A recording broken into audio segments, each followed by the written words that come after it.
Good morning. I'm so sorry for starting 3 minutes late. Sorry, Mayor.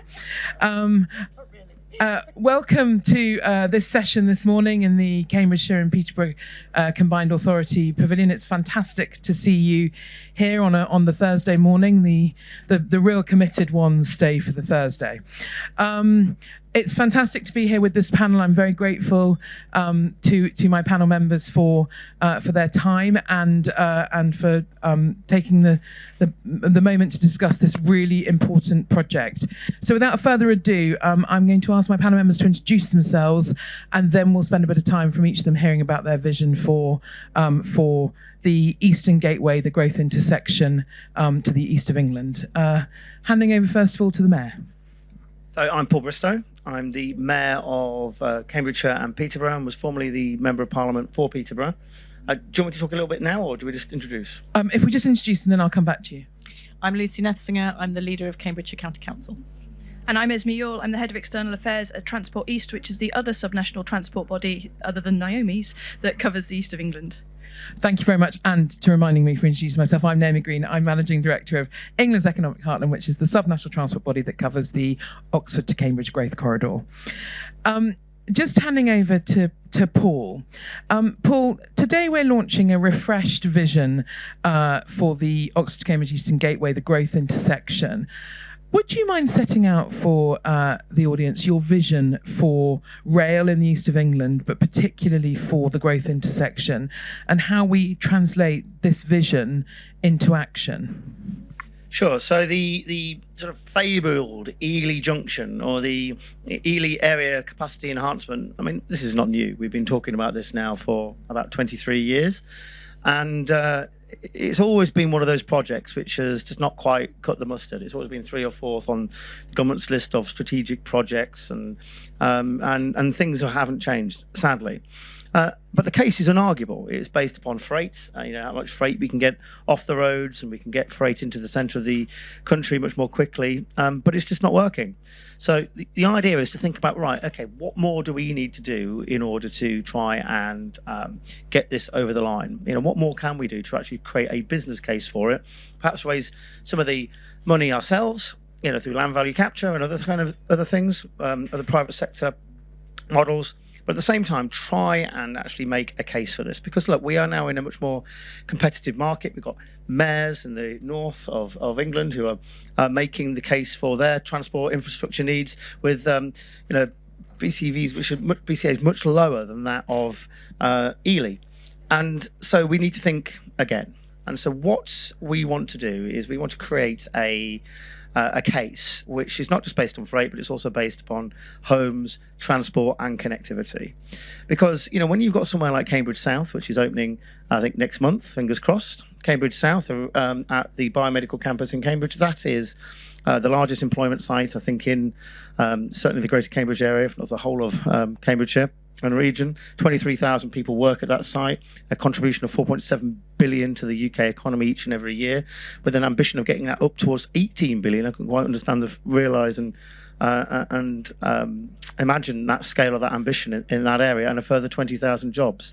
That is transformational for anyone, and the opportunities that gives to people who live up and down that line are going to be extraordinary. There are all sorts of people that I know who work and live in the Fens, one of the lowest socioeconomic areas of the country in terms of skills, at the very, very bottom. We've got a very unequal region when it comes to skills and opportunities. And that connectivity from places like Whittlesea, March, Mainey, getting that journey, not just quicker, but more regular, is a game changer, because it becomes a proper commuting route for those opportunities. And it's not just me saying this. It's not just Lucy saying this. It's not just the same people who've always been saying this. We need to build a coalition where we involve people that are on our growth board, such as AstraZeneca, who's the chair of the Sean Grady, who chairs the growth board. We've got Peter Freeman, our business board, excuse me. We've got Peter Freeman of the growth company as well, wants to make that case. We need the University of Cambridge to come and help us make that case. So it's not just us talking about it. But if we can get the right model with Homes England as well, and we get the opportunity to build homes in Peterborough, Whittlesea, March, mainly in these sorts of other areas, we can begin to make this case on homes and connectivity. And it's not, by the way, just Cambridgeshire. It also goes from King's Lynn to Downham Market, and the opportunity it gives, and always up from Essex as well, and the opportunity that gives there. That is the vision, and that is what we're almost there in order to capture that opportunity where someone, which is only 28 minutes from that biomedical campus on a commuter route, we can really begin to transform outcomes for local people. That's the vision, that's the opportunity, so we need to go out there and grasp it.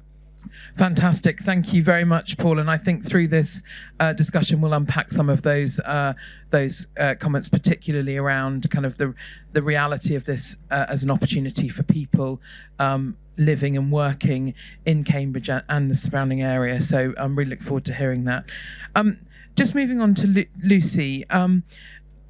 More broadly thinking about public transport, what do you think the role is, or what do you as leader of Cambridge County Council see the role of public transport being in unlocking the enormous amount of growth that is being asked of the city and the county, but also making that real for people? Thank you. So there is an enormous amount of growth that's being asked of Cambridgeshire and Peterborough, but there's also an enormous amount of growth that's being asked of Norfolk and Suffolk and many of our neighbouring areas. And it's the growth that's being asked across the whole of that region, which means that the Ely-Hawley Junction or the Eastern Gateway or whatever we're going to call it is absolutely critical for that growth to be to happen and to happen as quickly as we need it. And part of the one of the things that will slow that growth if we're not careful is the lack of skilled workforce and the lack of people to make it happen. And the transport connections are what allow that to happen without kind of gridlocking the whole place, which actually around Cambridge could happen very, very easily. We've already seen with the provision of public transport along the guided busway to Northstowe that has allowed growth, and it does allow people to come in and out of Cambridge, and they use it a lot. The same is true of Cambridge North Station and Cambridge South Station. If you provide the public transport, people will use it. They always do.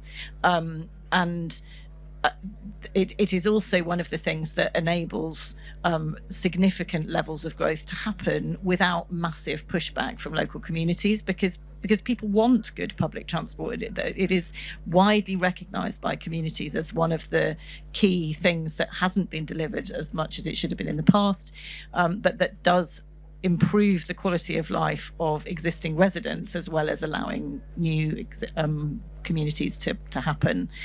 So public transport is absolutely critical to allowing the growth of the Cambridgeshire and Peterborough area to continue in the way it has, and the Ely Junction needs to be part of that conversation. It's also, I mean, it does feel completely mad that we've been having this conversation, and the case for it has been really clear for a long time.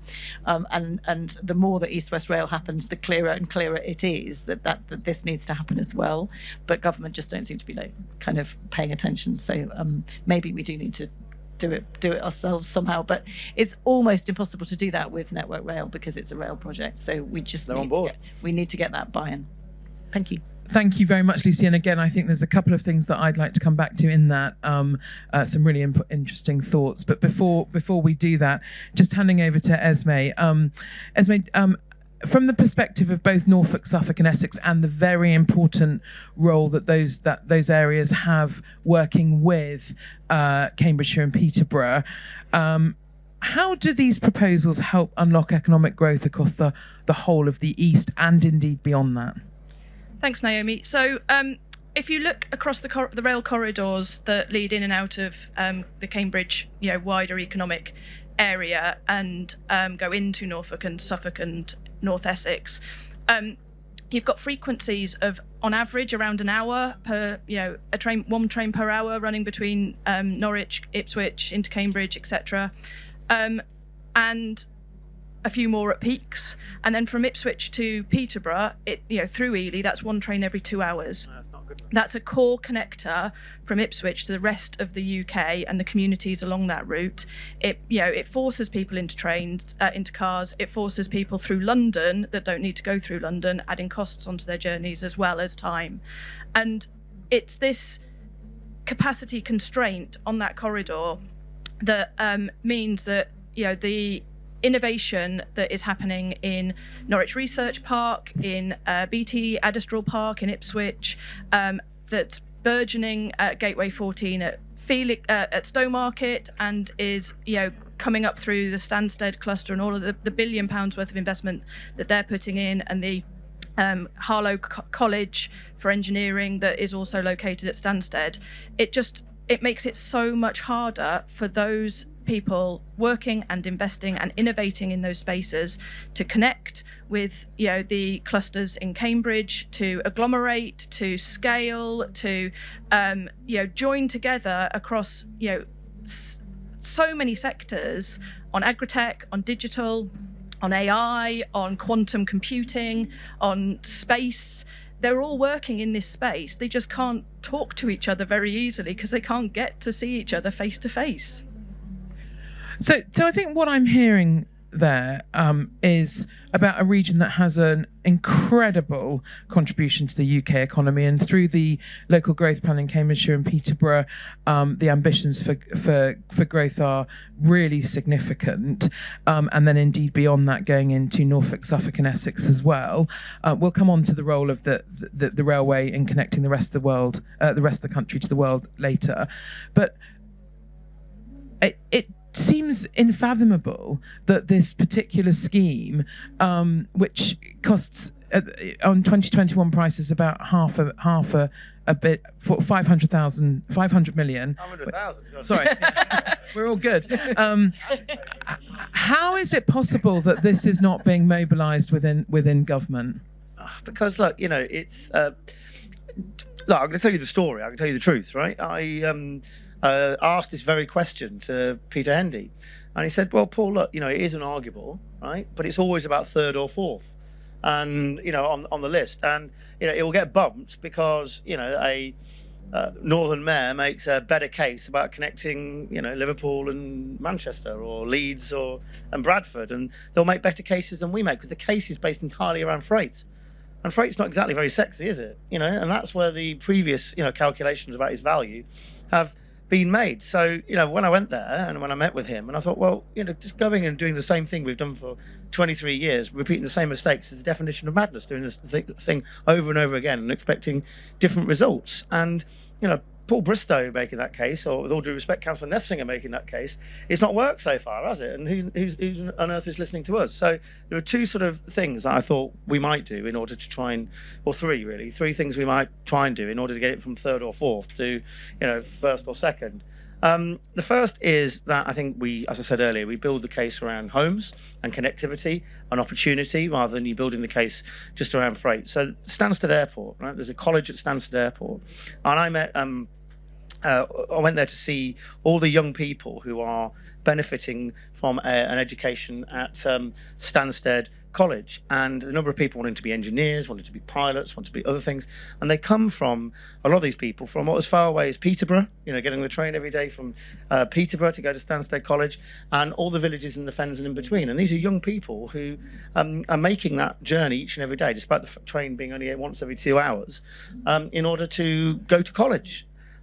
We've got to make it easy for those people, because we need more people like that with that sort of ambition, to enable to do it. So let's make the case based on that opportunity and upskilling the fens and on homes. And we can use things such as land value capture, especially when the government are talking about development around stations, in order to try and pay for some of this our own, part of our strategic agreement with Street Place Partnership with Homes England. We can try and make a contribution ourselves and get that case from 3 or 4 to second. The other one is about marketing it, right?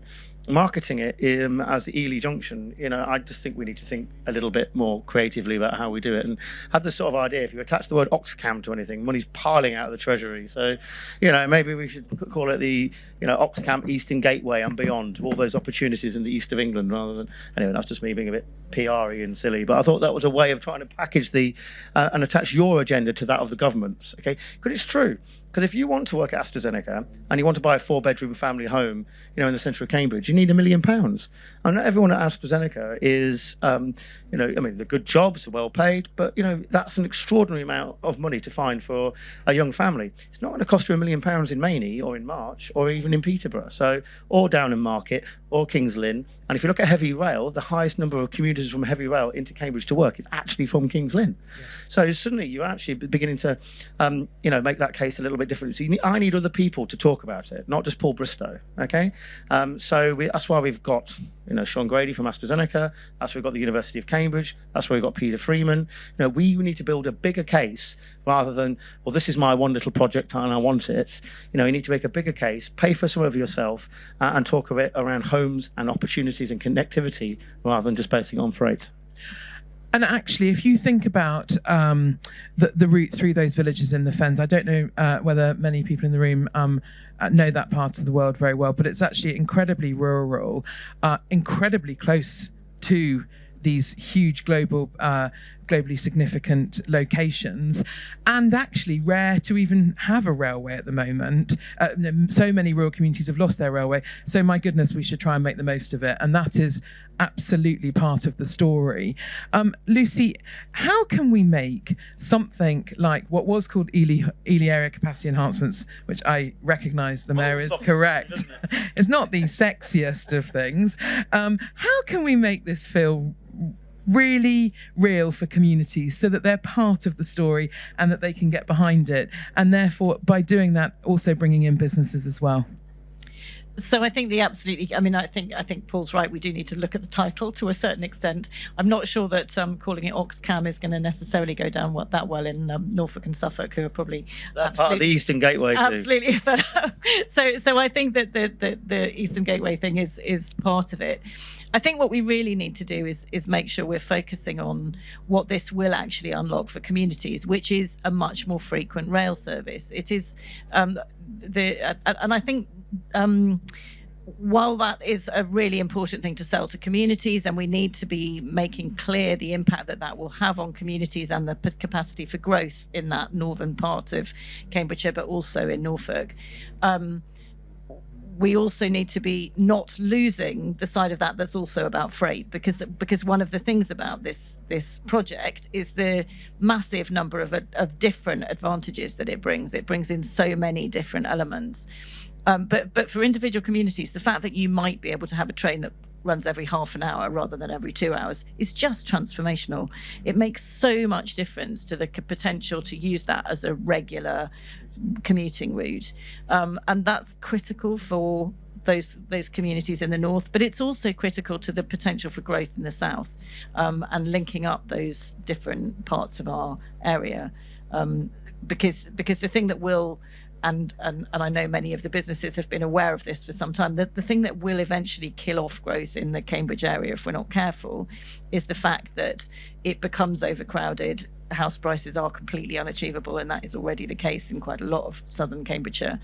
And people the quality of life is not there because you can't afford to go out for a meal because your mortgage is ridiculous. So it's that sense not only of allowing people from the north of the county and the area into the benefits of growth in other places, but also allowing that growth to continue without the whole place choking up. Absolutely, and I think just coming back to the freight discussion, of course, the higher the volume of business activity and number of people that live there, the more demand there is for freight anyway, particularly during the construction phases, which means that there's going to be increasing pressure on the road network anyway, which we do need to look at. And for those who love stats, but by investing in Ely and Hawley Junction improvements, we can save 12 miles of congestion of lorries each day on the A14, 12 miles of back-to-back lorries every single day. And if you think about Suffolk businesses, for example, were interviewed, and 87% of businesses in Suffolk said congestion on the A14 was one of their biggest barriers to growth. So, Esme, if we could just, recognising the challenge of making freight interesting and acceptable in terms of a reason to invest in a railway. Could you give us a bit of a sense of the role of investment in Ely and Hawley in unlocking not just the region but also markets in the North and the Midlands through the ports of Felixstowe? Yeah, of course, Naomi. So around 50% of containerised port traffic from the UK comes in and out of Felixstowe. So that's all of the stuff that you get on boxes, but also and that goes through the east of England and onwards, particularly to the Golden Triangle for distribution through the Midlands, and then actually also onto Leeds, Manchester, Newcastle, through the onward distribution across the rail network. And that is driving growth in the North and Midlands, which, is maybe one of the UK's top priorities. But and if that tap was turned off, the almighty hoo-ha that would happen when you couldn't, when people in the North and Midlands can't get the stuff that they ordered from the, Europe and the Far East, where all of that supply chain's coming through, would be quite significant. But this scheme doesn't actually just benefit materials coming through Felixstowe by taking pressure off freight off the Great Eastern Main Line that runs from Norwich down to London. It also really creates capacity for Thameside ports, which are also growing substantially and are one of the biggest port growth areas in the UK. So, this scheme doesn't just benefit freight moving in and out of Felixstowe, doesn't just benefit freight moving in and out of Harwich, it benefits also all of the freight that's moving in and out of DP World and Port of Tilbury and London Port gateways on the Thames corridor as well. So the value of one intervention, or a series of interventions around Ely, has a huge impact across the rail network for both passengers and freight across the whole of the east of England that benefits the whole of the rest of the UK. Thank you very much, Esme. I think that's absolutely a fair reflection of how important this scheme is for both freight, and increasingly through the Mayor's leadership, we're making this increasingly about people as well. Before I come to the audience for any questions or any comments about the proposals, can we just talk a little bit more about skills? Throughout this week, many of you will have been in discussions in this pavilion, in the Oxford Cambridge pavilion, and many others, and skills comes up time and time again.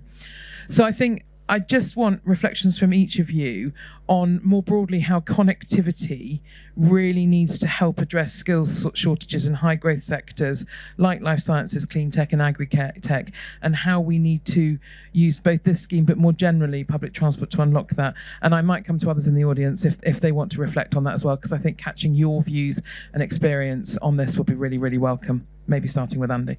But I'll come on to the Mayor first, move along there, and then I'll come to the audience. Yeah, so I already told you the story about Stansted Airport College, and we spend a lot of time as a combined authority talking about upgrading some of the skills opportunities in the north of our region, around Wisbech, around Peterborough, and Lucy chairs the skills committee at the combined authority.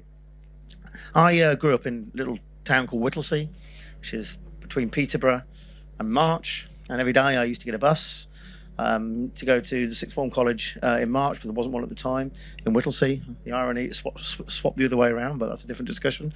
But I used to go every day to March, and I used to get a bus every day. And similarly, people used to go from March, go to Peterborough, or from Ramsey to Peterborough. And we as a combined authority spent a lot of time making sure that those connections worked. We're subsidising bus routes. It was about to fall, connecting March to Peterborough, connecting Ramsey to Peterborough. These are quite great towns in the middle of the Fens, but don't have the greatest economic opportunities a lot of the time.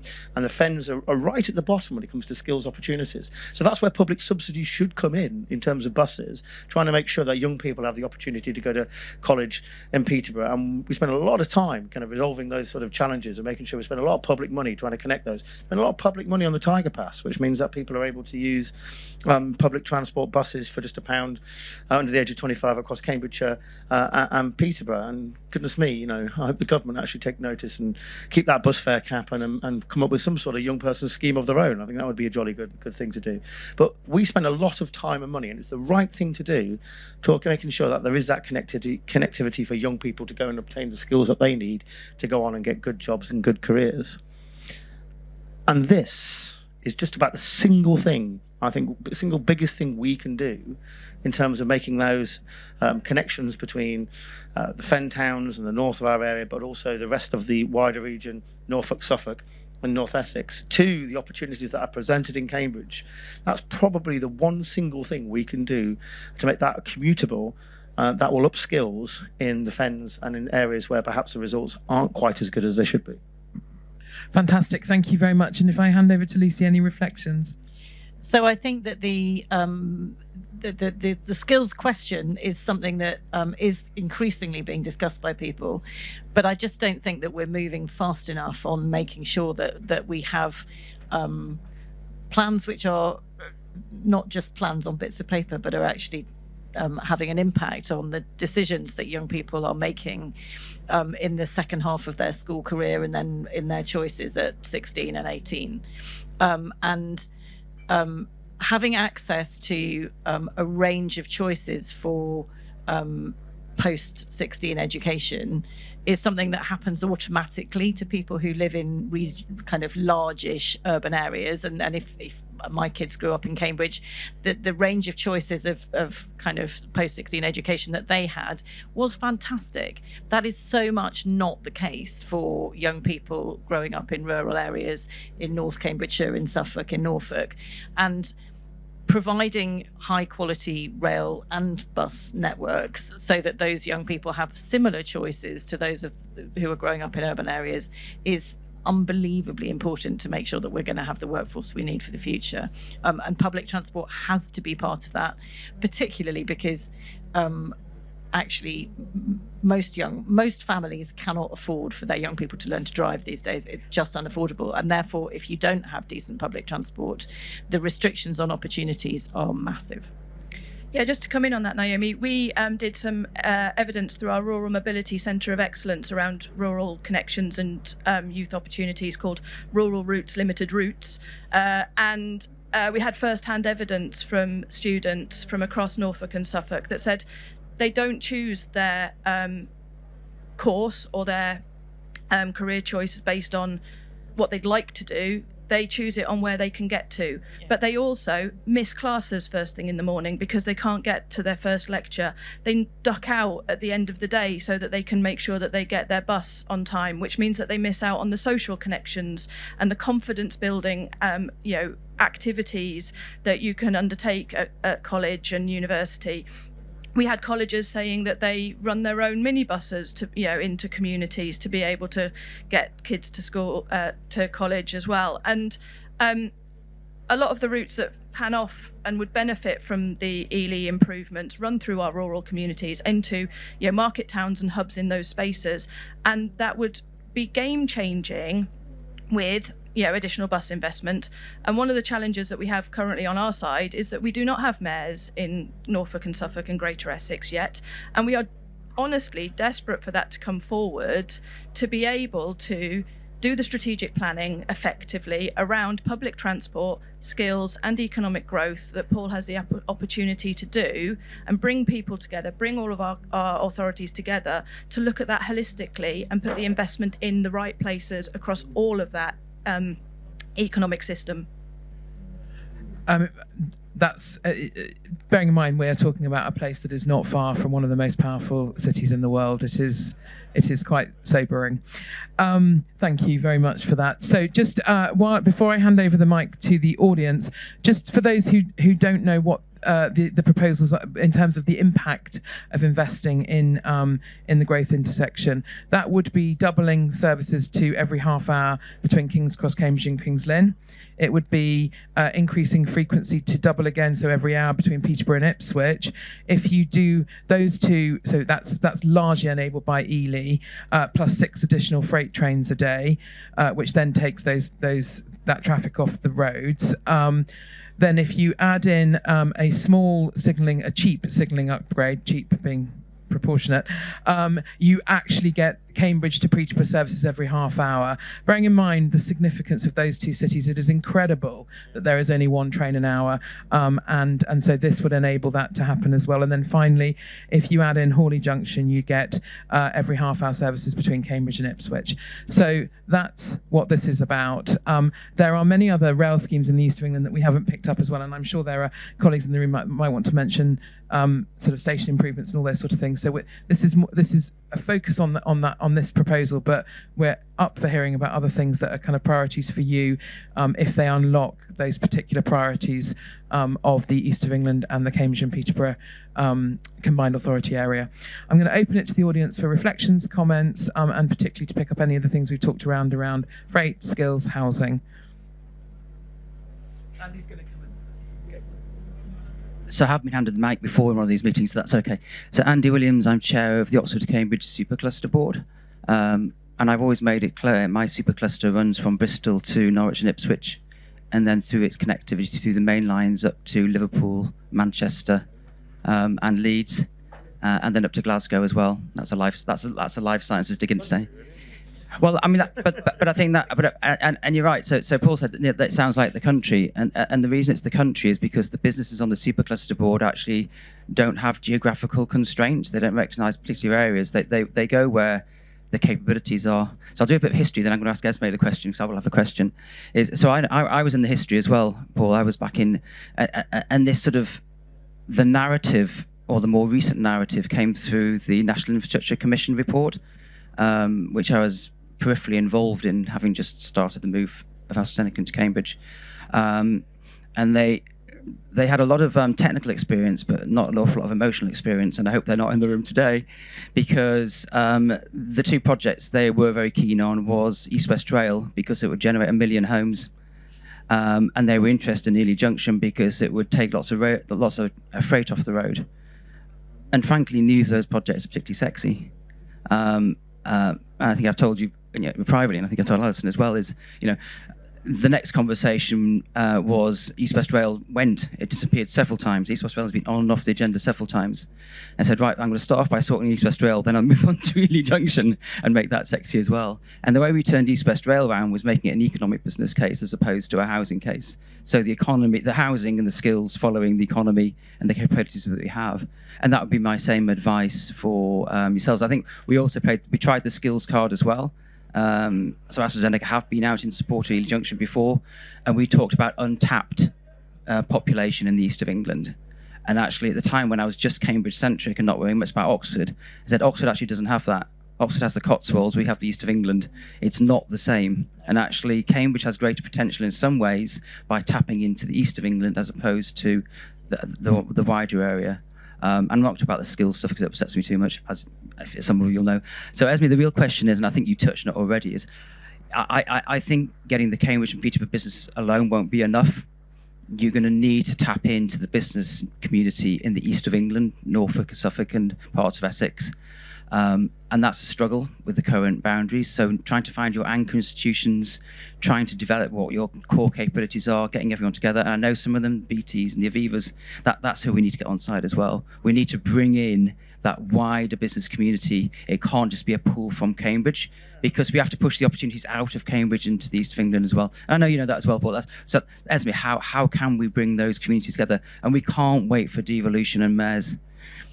Thank you. A long question, sorry. No, indeed. It is harder in our current space, but you saw obviously, the Norfolk and Suffolk Pavilion and the Greater Essex Pavilion here this week, and they are fully on board with all of this.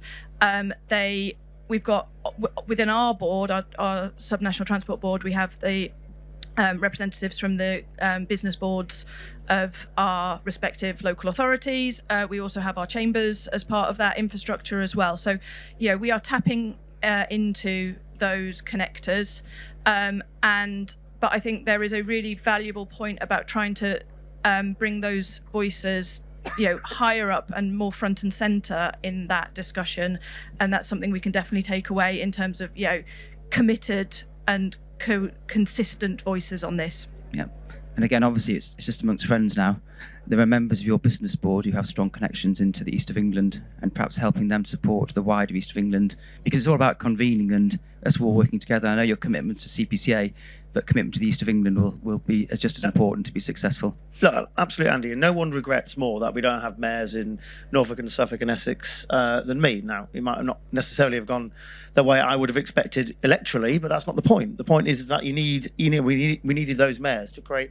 I saw with envy the whole Team North, kind of thing, where all these northern mayors kind of got together and were speaking with one voice, and there's little old me on my own in the East of England. Okay, I've got great support from some of our, council partners, but what we need is to be able to speak as the East of England with Norfolk and Suffolk and with Essex as well. But look, I think that's very good advice, and I think we need to have a think about how we bring in some of the big business names from the other two regions as well to try and make a case wider on the East of England.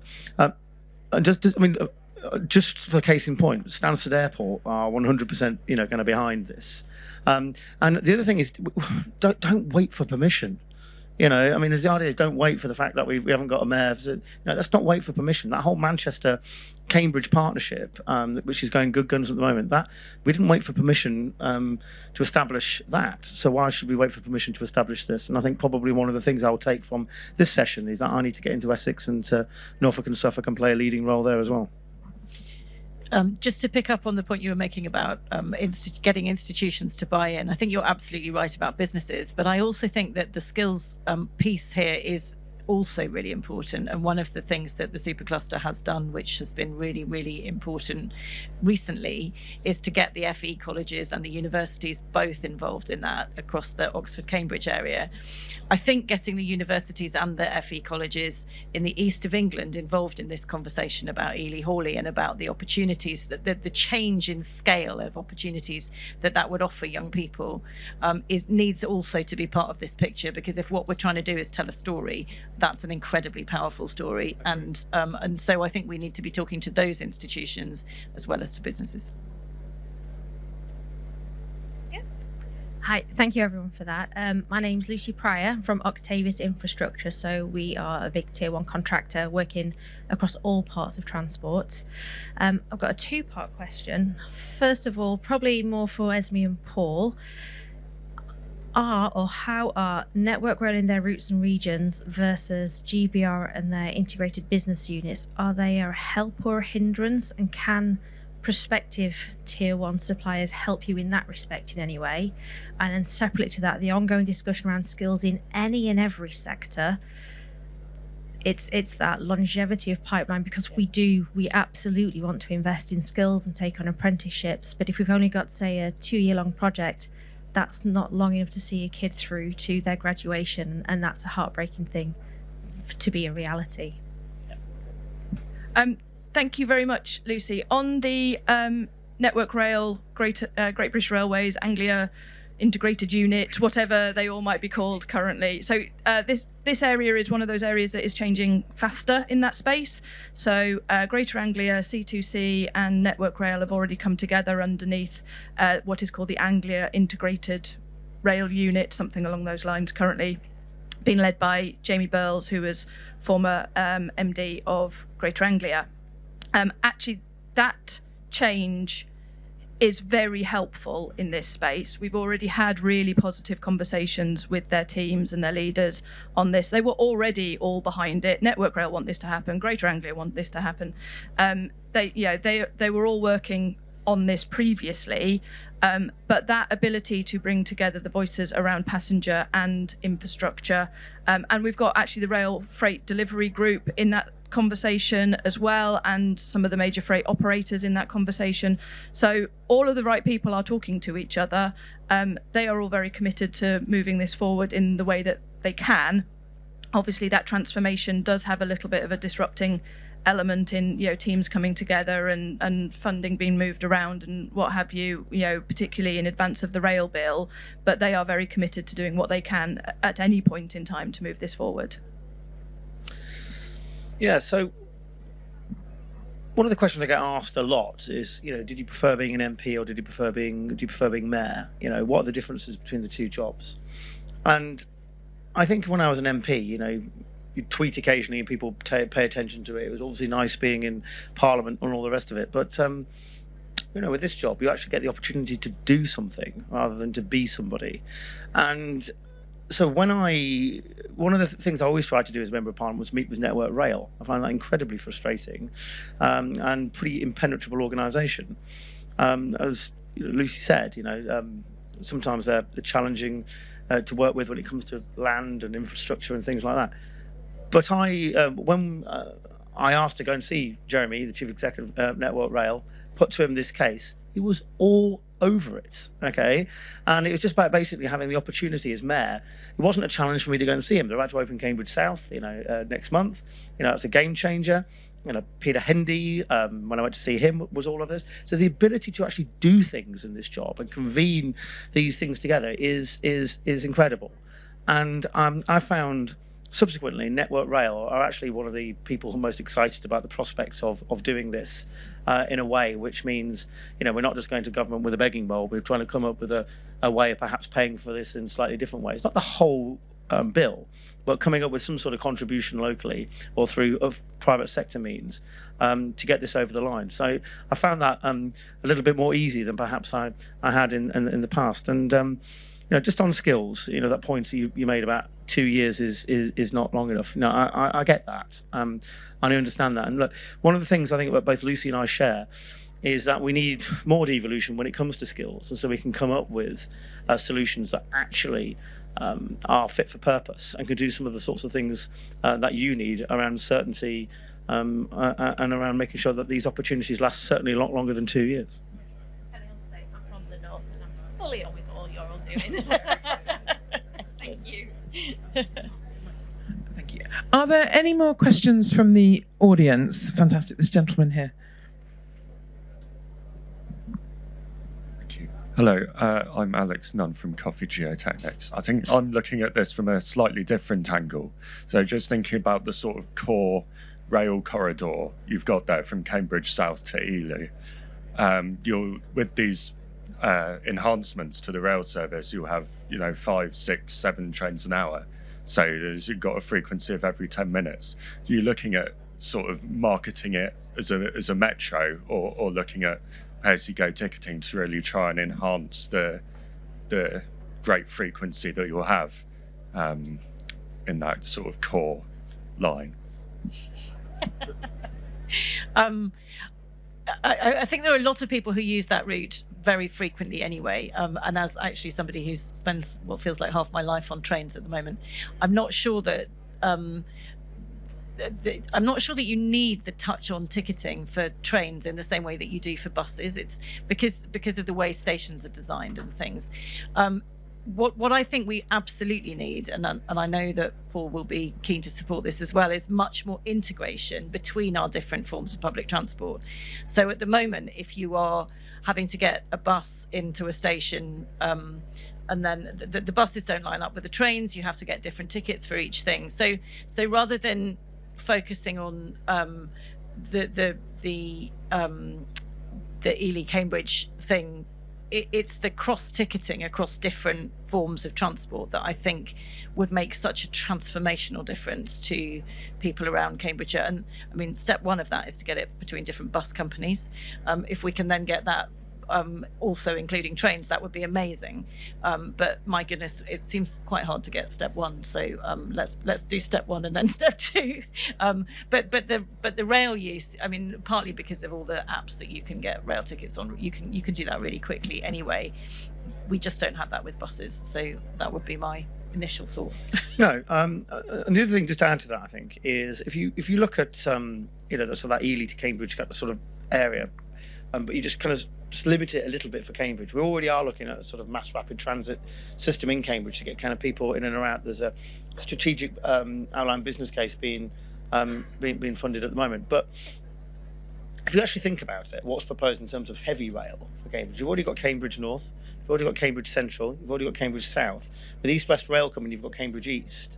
If we do end up with some sort of mass rapid transit system, which will be multimodal. It's got to include buses as well. It can't just be, kind of one form. But you've almost with those 4 stations, you've already got something going on there already. With kind of people kind of jetting in around Cambridge. And Lucy's absolutely right. And already I know Stagecoach are looking at some sort of joint ticketing arrangement with Greater Anglia with the busway connecting to then to Cambridge North and how they might go. That's already been actively considered. But with MRT coming, if that does come, then we've got to look a lot more, I think, comprehensively around ticketing. Yeah. Are there any? Oh, there's a gentleman at the front here. Thanks, Ed. All right. Thank you. My name's Tony Cahill. I work for SLC and eRail. We were involved in land value capture for Northumberland County Council. I really love this graphic. It would be, I think, really powerful because you've got the passenger benefits. If you had another layer that said how many houses were being unlocked or commercial space, because one of the key things with increasing frequency, I work with the rail industry a lot, they think from a cost base. So if you can create a compelling narrative that 2 trains per hour could unlock X thousand houses along your corridor or commercial space, you bring it home more than, they like to talk signals and crossings, which are great and needed, but when you put it to try and link it with the economic element, which then if you can actually link it, you can then think about how you fund that through the X thousand unlocked. It becomes part of your funding plan as well. So, well, I'll just say that is something we are thinking about. And to be honest, you are someone we're interested in talking to. You have been identified as someone we should be engaging with. And so it's very good to see you here. Thank you very much. And if I could just follow on from that, alongside the summary brochure that we've had printed, there is a 20-page brochure that is going to be online, which I'll make sure that we send a copy to. We've worked with SLC Rail and eRail within the EEH region anyway. But in there is details of the uplift in housing that is expected already through the MPPF reforms, which across the region of Cambridge and the east of England and the areas affected by Ely and Hawley Junction is a 44% uplift in existing housing numbers. And if you dig into those, which is in the 20-page brochure, you can see in some places it's up. I mean, Kingsland and almost 90%. Almost 90% uplift.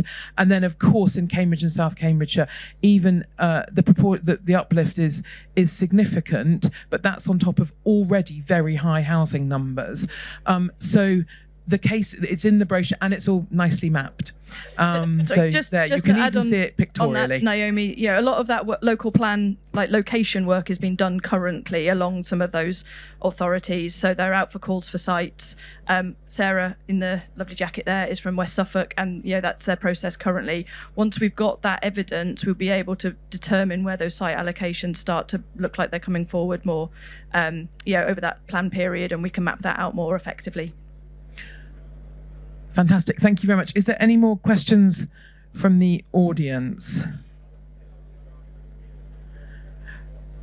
Well, I think that's been a very, very good discussion. Before we finish, I'm going to ask each of the panel members, I'm actually going to start with Esme, what you would like members of the audience to do, either by just coming and telling us, you Transport East, EEH as well, and the Combined Authority, what we need to do more of, so that could be an action. What would you like to see happen next? What needs to happen? And what are you going to do and take away as a result of this conversation? And I'm going to ask the same question of the other panel members as well. So what needs to happen next? How do we get this to move forward? So, we've got another window in terms of spending review preparation. We need to galvanise, use all of this evidence that we have regathered to, and repivoted to maximise those voices coming through. I'm going to take away Andy's suggestion around how do we, make the Norfolk, Suffolk, North Essex voices stronger in this conversation. Lucy. Thank you. I think it's great to see people here. I suspect that the people who are already in this tent are already at some level signed up that this is an important project. Otherwise, you probably wouldn't be here. So I think the plea is to please go away and tell other people how important this project is, and the really significant benefits it brings, not just for Cambridgeshire and Norfolk and Suffolk and North Essex, but also for Birmingham and Leeds and the whole of the rest of the country. And the rail freight, we haven't focused on the rail freight because that's what we focused on kind of for 5 years running up to this, and it wasn't enough. So it clearly isn't enough on its own, but it is really important for the rest of the country, that potential for really significant rail freight uplift. So I think please go away and tell other people in other areas just how important this project is. It's really important for our area. It's really important for our young people in particular, but it is also important for the rest of the country. And we need that message to get out, please. So I think the message I would want all of you to take out is that we're just not going to do the same thing we've done before. We're deadly serious about this, and we're doing it our thinking and our approach is going to be different. We're just not going to wait for the spending review and keep our fingers crossed that the money is found. We're going to go out there and make a much better case. We're going to try and fund some of this on our own. We're working with partners across our area, both in the public sector and the private sector, in order to make the best possible case, because we have to. It's not about whether we get a piece of infrastructure in the ground or not. That's just a tactic, okay? The outcome is what I care about. The outcome is the young people working in the Fens and in Norfolk and Suffolk and North Essex, having the opportunity to get homes, okay? Because at the end of the day, it's about homes and having affordable homes for them and their families, but also access the economic and the skills-based opportunities that the wider region brings. That's why we're doing this. And we've got to remember that at the end of the day. And so my message is we're going to do things differently. And the takeaway that I've got is I think you and I need to have a discussion, sir. And I think the message that Andy said about going out there and bringing in wider business voices from Norfolk and Suffolk and from Essex, rather than just relying on Cambridge, is probably the right thing to do. Well, thank you very much. Just to conclude, my kind of what I think we need to do next, building on everything that's been said. So we will be publishing the 20-page report that supports this, so that everyone has access to that. It is a starting point rather than a finishing point, but it shows the level of traction that we're getting. We're very keen to work with Network Rail at pace to update the business case for the scheme, so that it's ready to go to work with all the opportunities, both with business and different funding mechanisms to do that. So that's a key action as well. Finally, I think there's a lot to learn from the way that we worked with the supercluster on East West Rail to support East West Rail. We've done a huge amount of work across the public, private and academic sectors to keep that scheme live and current, and I think there's an awful lot we can learn from that, as Andy said. And finally, for everyone in the audience who, if you don't know this route well, I really would recommend travelling along it, experiencing it. It is an amazing part of the country, and when you go down it, you'll go, right, I get it. And hopefully, and in the future, you won't have to wait an hour for your train to do that. Especially if you're crawling through the Ely Junction bit. Yes, exactly. So thank you all very much, and thank you for staying through this conversation on the last day of UK Reef. It's been fantastic to see you all, and we look forward to seeing you in Ely for an opening at some point in the future. Thank you or in a nearby village with some new housing. Yeah. Thank you very much.